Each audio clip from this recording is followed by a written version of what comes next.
Hey, Tony, how are you? It's so good to see you. I'm doing fine. Good to see you, Melissa. It's good to see you too. I wish it wasn't on Zoom. This is my third Zoom meeting today. I'm going a little crazy. Yeah, we've all been having a lot of Zoom meetings. This is my second for today. Ugh. We've gone from Zoom wary to Zoom weary in 3 months. But I think Zoom is better than nothing when it comes to Lancaster Story Slam. Don't you think so? Oh, absolutely, absolutely. And in fact, I would say that Zoom is an antidote for all those Zoom meetings. Lancaster Story Slam Zoom would be because it provides the very thing we're missing, that Yes, human connection. that human connection. Even on the camera, if we have to do it that way, I'd rather see your smile and hear your stories than not. So I'm glad we have this. Yeah, yeah. So we do have a story slam coming up later in the month, but I just wanted to talk more about, I think some people are afraid to tell stories. I'm not sure why, but what do you think is the barrier to storytellers? What holds them back? I suspect the number one reason people don't tell stories is they don't think they've lived lives of stories. They think they have to have done something spectacular in order to get up there and tell a story. Climb Mount Everest or play center field for the Yankees or swim the English Channel.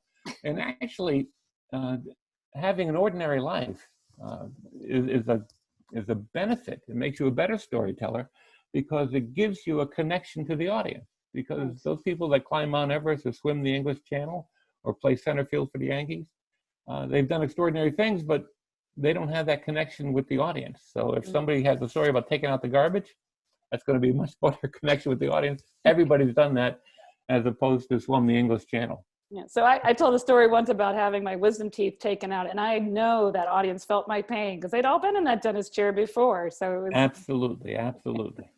yeah. Yeah. Well, the theme this month is identity crisis. It seems like an interesting theme. It could be really very interesting. Do you have any thoughts on what kinds of stories we might expect to hear? Yeah, I think it could be all over the map. I mean, I know one person spent when she was young in high school, spent the first half of her day at a new job in the wrong department in the Oh, company that hired her. And that was a mistaken identity. It could be doing something yourself that surprises yourself, and you would say, who's that guy or who's that who woman? is that? It's me, but you don't think it's you. It's just very unusual.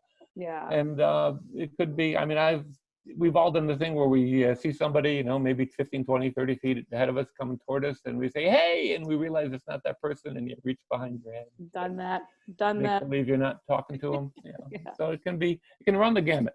You can definitely run the gamut. And one of the beauties of Story Slam on Zoom is that we can invite all sorts of people that haven't been able to attend before. If you don't Right. live in Lancaster or near Lancaster, you can invite your family and friends from all over the country or the world for that matter if you want to.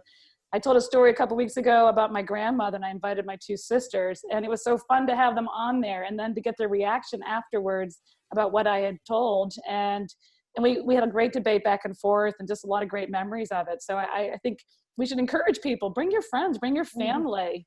And you wouldn't have had that conversation, and you wouldn't have generated those memories without that story. And that's what storytelling does. And it really, I mean, you can have aunts and uncles and cousins and tell a story about your family members and just start those conversations. It strengthens families I to agree. have those shared stories. I agree. Well, we are really looking forward to our next Story Slam. It is going to be on June 23rd. That's a Tuesday, the fourth Tuesday of every month we do this at 7 p.m. And you can go to lancasterstoryslam.com to find out more about it and to sign up for tickets. And if you want to tell a story, which we would love to have you do, you can either email Carla at lancasterstoryslam.com. That's CARLA. Or you can, sign up there and find a way to tell a story. Carla will hook you up with us. So hope you all can make it, and love to see you, Tony, there. Hear another one of your great stories, and you're always fun to listen to. You always touch me. So anything else you want to say to our potential first-time Story Slam goers or tellers? Yeah, I'd just like to remind everybody that supporting Lancaster Story Slam in the Zoom mode is going to make it possible for Lancaster Story Slam to survive and be there for us in person, which is what we all want. Yeah, agreed. So thanks, Tony. It was so good to see you. I will see you soon on June 23rd. Take June care, 23rd. everybody. Have a great night. Bye-bye.